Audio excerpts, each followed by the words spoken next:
Bonjour à tous les couturiers et couturières. Beaucoup de personnes me disent la couture, ce n'est pas pour moi. Je ne sais même pas coudre un bouton.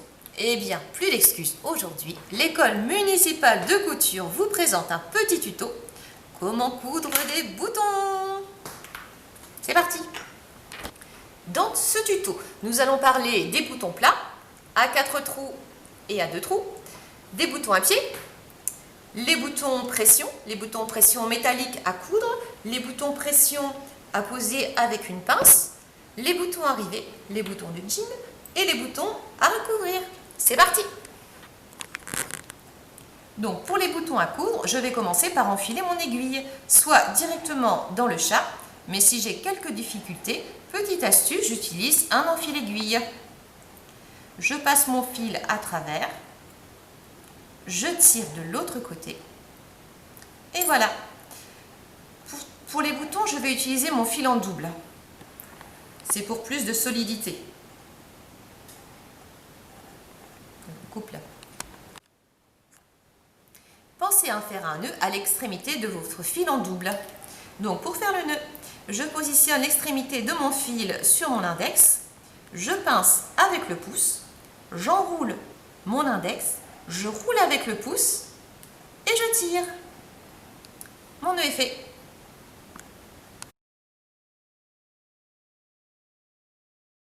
Commençons par le bouton plat à 2 trous. Je passe mon aiguille dans le premier trou, puis dans le second trou. Sur l'envers du tissu, je repasse dans le premier trou, puis dans le second trou. Et ainsi de suite pendant 5 ou 6 fois. Pour terminer la couture de notre bouton, je repasse sur l'envers, je passe à travers un fil, je forme une petite boucle, je passe mon aiguille à travers et je tire. La première technique est valable pour un bouton décoratif ou un bouton destiné au boutonnage sur un tissu fin. Mais si vous avez un tissu très épais, style tissu de manteau, vous allez devoir utiliser un pied. Donc le démarrage est le même, je vous ai laissé le bouton comme ça. La seule différence, c'est que avant de faire tous vos allers-retours, vous passez un petit bâton en dessous et vous tirez. Et là, ça va être le même principe. Je repasse dans le premier trou et dans le second trou. Avant de terminer la couture de votre bouton, vous allez repasser votre aiguille entre le bouton et le tissu. Et là, vous pouvez enlever le petit bâton. Donc, je tire mon aiguille et je vais enrouler autour pour former le pied avec le fil. Et pour terminer, même méthode que pour les autres boutons, je repasse sur l'envers et je ferme mon nœud avec la boucle comme nous avons vu précédemment.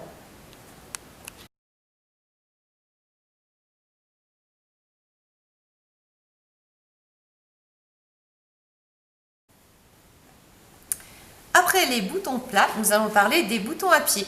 Ce bouton est composé sur le dessous d'une petite boucle. Lorsque vous avez une boutonnière, ces boutons sont cousus dans le sens, la boucle est dans le sens de la longueur de la boutonnière. Donc nous allons démarrer comme le bouton plat. Le démarrage, comme nous avons vu au début, je passe dans la petite boucle et je passe sur l'envers du tissu.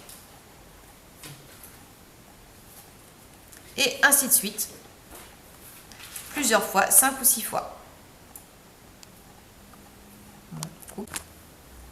Comme le bouton plat à pied, je penche légèrement mon bouton pendant la couture. Je termine entre le tissu et le bouton. Et pour que ce bouton se maintienne bien droit, je forme un pied en fil. Et je repasse sur l'envers du tissu et je forme mon nœud avec une boucle comme pour le bouton plat.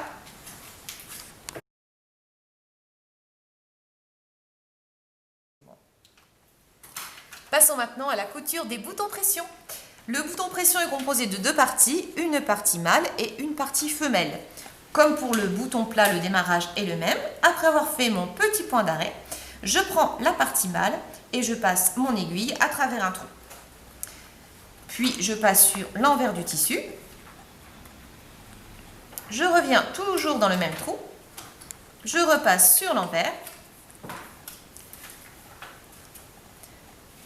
Je passe ensuite juste à côté. Je fais plusieurs allers-retours comme ça, et ainsi de suite pour tout le tour du bouton. Pour chaque trou, ne pas oublier de passer 5 à 6 fois pour que ça tienne bien. Pour savoir où placer la partie femelle, je prends une petite craie et je fais un marquage juste au bout, comme ça. Et du coup, je vais poinçonner mon tissu de cette façon. Et là, j'ai le marquage. Et je vais pouvoir positionner mon autre partie à cet endroit-là. Je vais procéder à la couture de la même façon que celui-ci. Et maintenant, les boutons pression plastique ou métallique, c'est le même principe, à poser avec la pince cam. Alors, tout d'abord, faites un petit marquage à l'endroit où vous souhaitez poser votre pression. Afin d'éviter que le tissu ne se déchire au lavage, je vous conseille d'entoiler l'envers de votre tissu. Vous pouvez utiliser la pince pour perforer votre tissu. Mettez les embouts correspondants, positionnez-vous sur votre point et serrez bien fort. Votre trou est fait. Si le tissu est très fin, vous pouvez utiliser un poinçon.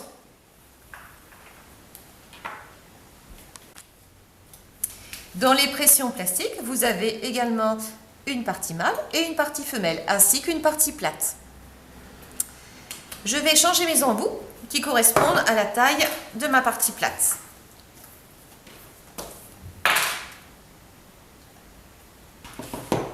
Je positionne mon embout plat sur l'endroit du tissu. Je commence par la partie mâle que je positionne sur l'envers de mon tissu. Je vais positionner la partie blanche sur mon embout. Et je serre. Ma pression est posée. Je pratique de la même façon pour l'autre morceau. Pour le pression femelle, je procède de la même façon. Je positionne ma pince et je serre. Et voilà, mon pression est posée.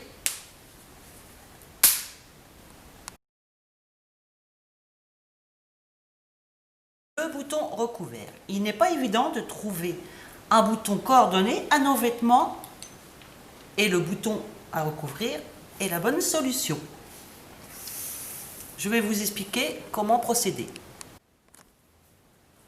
Pour ce faire, on va utiliser la matrice qui est fournie avec le kit de boutons ainsi que le gabarit que j'ai au préalable découpé selon ma taille de mon bouton. Je vais le poser sur l'envers de mon tissu et le tracer tout autour.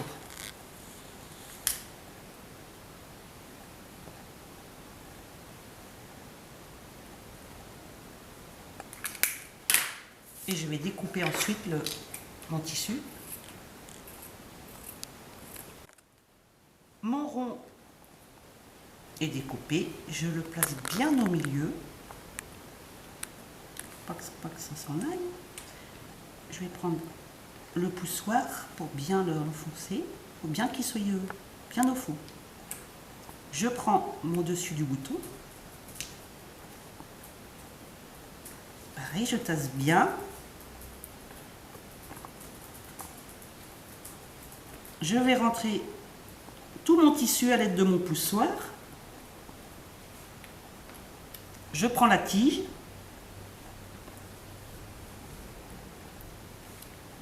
Et pareil, on pousse bien que ça rentre. Et j'ai entendu, parce que quand c'est comme ça, vous l'entendez, le bouton qui se place. Vous avez un... Voilà, là j'ai bien senti, il est bien. Et voilà, votre bouton est terminé.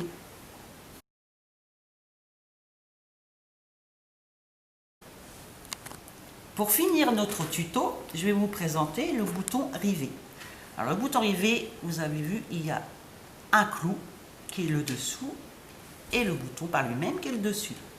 Je vais vous montrer un exemple, parce que bien souvent, ce bouton-là, il est réservé aux ceintures de jean ou sur la braguette. Vous voyez, ils sont plus petits parce que c'est la braguette.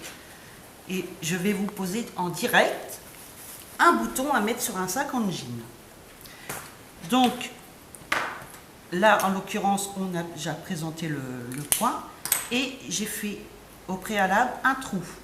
Parce que comme c'est hyper épais, il vaut mieux faire un trou avec un pointeau.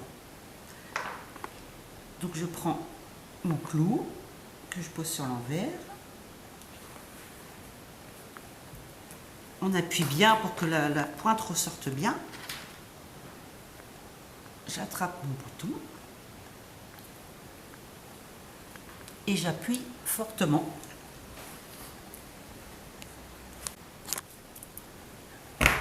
J'ai entendu mon clac. Mon bouton est posé.